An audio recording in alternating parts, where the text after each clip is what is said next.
గ్రహాలు ఉచ్చ నీచ ఇట్లాంటివి ఉన్నాయి, రేఖలు ఉన్నాయి, అనేక రకాల రేఖలు ఉన్నాయి. అయితే ముందు జ్యోతిష్యం చూడాలి అంటే సాముద్రికంలో కూడా ఆయుష్ చూడాలి. ఆయుష్ ఉన్న తర్వాత మిగతా రేఖలు ఎన్ని ఉన్నా మరి అవన్నీ కూడా జరుగుతాయి అని నిర్ణయం చేయడానికి ముందు ఆయుష్ ఉంటేగా, జీవించి ఉంటే మిగతా అన్నీ కూడా ఉంటాయి. రవిరేఖ ఉంటే ఉద్యోగం వస్తుంది, చదువుతాడు. కానీ చదవాలి అంటే ఆయుష్ ఉండాలి. ముందు మనం ముఖ్యంగా ఆయుష్ రేఖని తీసుకోవాలి. ఈ ఆయుష్ రేఖ ఎట్లా ఉంటుంది? ఈ ఆయుష్ రేఖల గురించి అనేక మంది అనేక రకాలుగా చెబుతూ ఉంటారు. కానీ ఆయుష్ రేఖ కలియుగంలో మానవుడి యొక్క జీవితం 100 సంవత్సరాలు ఆయుష్ ఇచ్చారు. రేఖ ఎంత పొడుగు ఉన్నది అనేది కాదు లెక్క కావాల్సింది. రేఖ కొంతమంది పొడుగు తక్కువ ఉంటుంది, కొంతమంది రేఖ పొడుగు ఎక్కువ ఉంటుంది. కానీ దాని పక్కన ఇంకో రేఖ ఉంటుంది, దాన్ని ఏమంటారు? రవిరేఖ అంటారు. పక్కన ఆయుష రేఖకి పక్కన కుజరేఖ అనేది రెండవది ఉంటుంది. ఈ ఆయుష రేఖతో పాటు కుజరేఖ, ఈ 2 రేఖలు ఉంటే అతనికి ఎట్టి పరిస్థితుల్లో ఎన్ని సమస్యలు వచ్చినా జీవిస్తాడు. పూర్తి జీవితం, పూర్ణాయుర్దాయం, అర్ధాయుర్దాయం, మరి ఇంకా అంతకంటే తక్కువ ఆయుర్దాయం, ఇట్లా 3 రకాలు ఉన్నాయి. ఈ 3 రకాల్లో పూర్ణాయుర్దాయం కలగాలి మనిషికి. ఈ పూర్ణాయుర్దాయం కలగాలి అంటే ఆయుష రేఖ మరి బొట్టనవేలు పక్క నుంచి వెళుతుంది. ఆ వెళ్ళే రేఖలో సరాసరి రేఖ పోకుండా మధ్యలో కటింగులు ఉంటాయి. కటింగులు ఉంటే కొంతమంది ఏం చెబుతూ ఉంటారు? ఈ కటింగుల్లో నీకు ప్రమాదం, మరి కొంతమంది నువ్వు బతుకుతావో లేదో ఇట్లాంటివి చెబుతూ ఉంటారు. కానీ దాన్ని తప్పించుకోవడం కూడా జరుగుతుంది కూడా. అది జరుగుతుంది అనేది నిర్ణయం మిగతా గ్రహాలను కూడా ఆలోచించుకోవాలి. మరి ఈ ఆయుష్ రేఖ దగ్గరికి వచ్చేప్పటికల్లా ఆయుష్ రేఖ కింద పక్క శుక్రుడు, పైన గురువు ఉంటున్నాడు. ఈ గ్రహాల మధ్యలోంచి ఆయుష్ రేఖ వస్తుంది.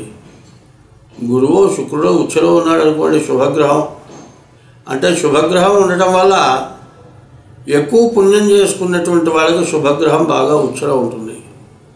ఆ శుభగ్రహం ఉచ్చలో ఉన్నప్పుడు పూర్వజన్మలో వాడు మంచి సుకృతం, మంచి పనులు చేశాడు, దైవభక్తి కలిగి ఉంది, వాడు ఏదో పుణ్యకార్యాలు చేశాడు.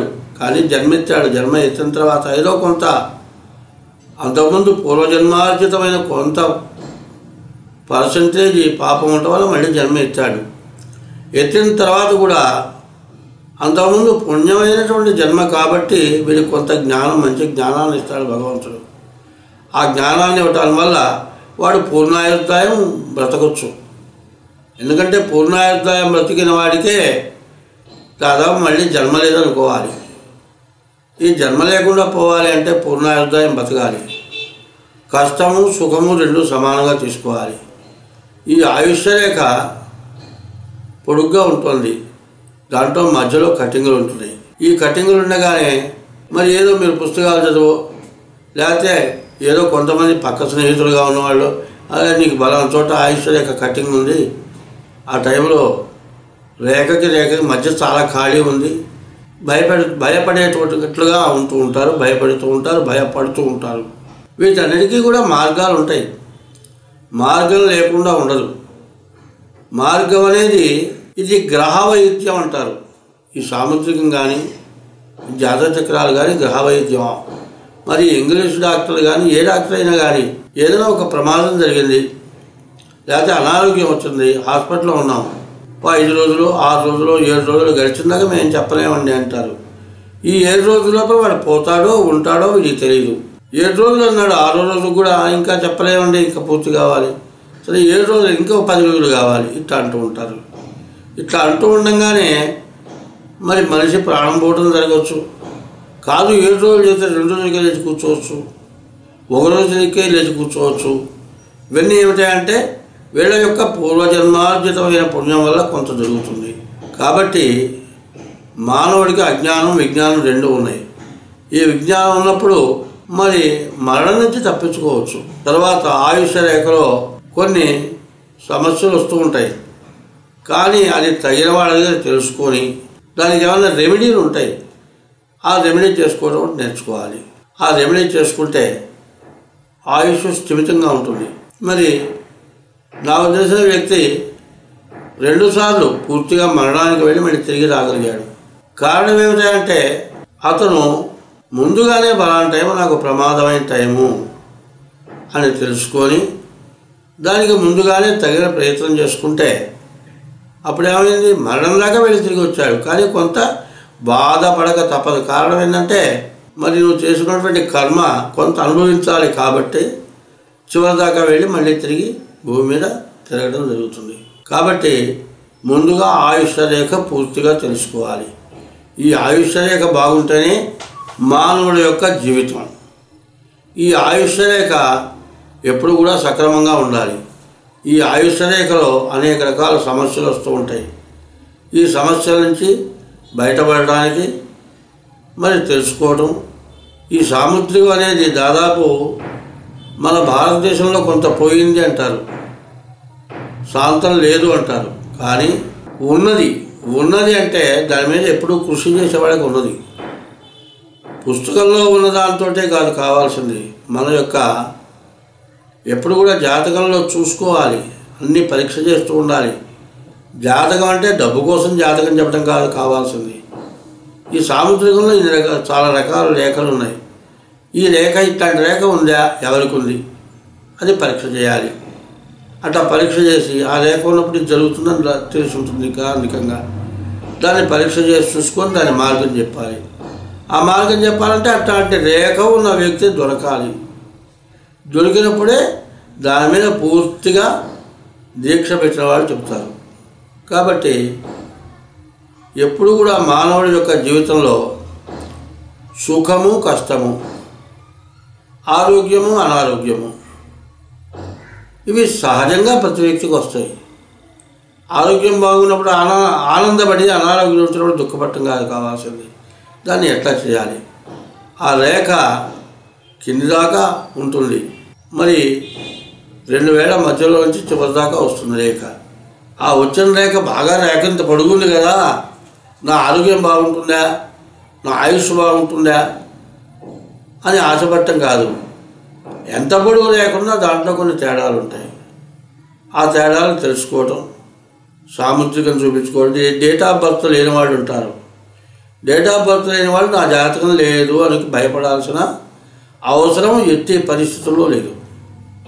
ఎందుకంటే డేట్ ఆఫ్ బర్త్తో సమానంగా జాతకాన్ని చెప్పడానికి మంచి అవకాశాలు ఉన్నాయి. కాబట్టి ఇవాళ చెబుతున్నది ఒక ఆయుష్య రేఖల గురించి. ఈ ఆయుష్య రేఖ ఎట్లా ఉన్నది దాన్ని పరిశీలించాలి అంటే మిగతా గ్రహస్థానాలు ఉన్నాయి.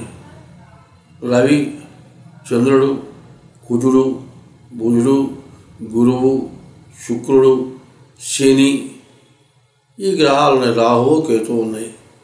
ఈ గ్రహాల్లో శుభగ్రహాలు కొన్ని ఉన్నాయి, పాపగ్రహాలు కొన్ని ఉన్నాయి. మరి శుభగ్రహాలతో పాపగ్రహాలు కలుస్తాయి, పాపగ్రహాలతో శుభగ్రహాలు కలుస్తాయి. ఆ గ్రహాల యొక్క స్థానాన్ని బట్టి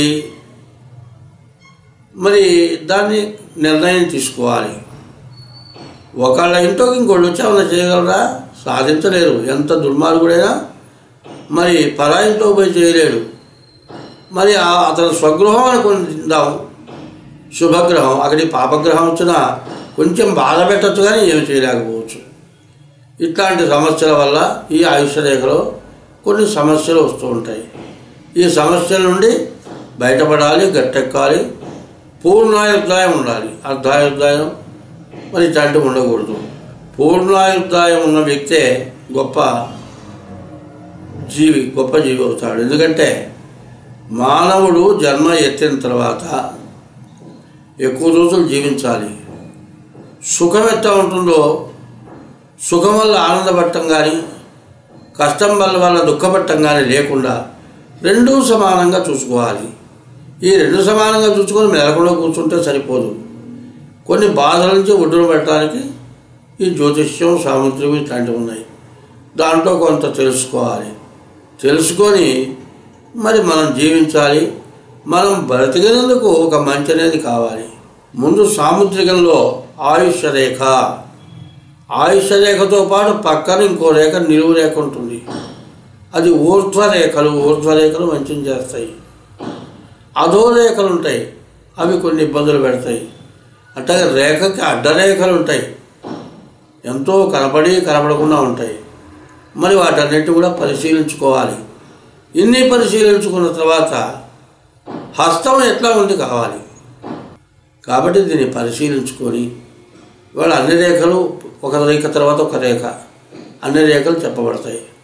ఆయుష్ రేఖ ఎట్లా ఉంది, దాని పక్కన ఊర్ధ్వరేఖలు ఉన్నాయా, మరి అధోరేఖలు ఉన్నాయా, అడ్డంగా రేఖలు కట్ చేసినయ్యా, రేఖ సరాసరి నిలువుగా వెళ్ళిందా, మధ్యలో ఆగి వెళ్ళిందా, ఇన్ని ఉన్న తర్వాత మిగతా గ్రహస్థితులు ఎట్లా ఉన్నాయి, ఏ గ్రహాలు ఎట్లా ఉన్నాయి.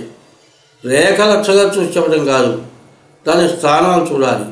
ఆ స్థానాలు ఎట్లా ఉన్నాయో చూసుకోవాలి. ఇవాళ ఆయుష్య రేఖని ఇంతవరకు చెప్పాను. ఇంకోసారి చెప్పబోయేది రవిరేఖ ఉంటుంది.